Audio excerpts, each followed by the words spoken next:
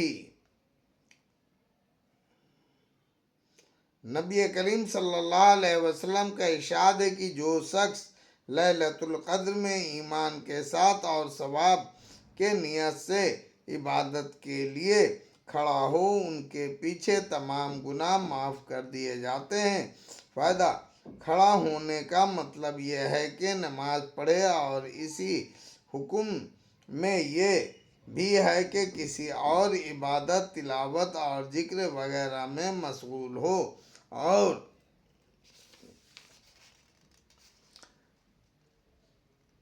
ثواب کی امید رکھنے کا مطلب یہ ہے کہ ریا یعنی دکھانا وغیرہ کسی بدنیتی سے کھڑا نہ ہو، بلکہ اخلاص کے ساتھ محض اللہ کی رضا اور ثواب کے حصول کی نیت سے کھڑا ہو۔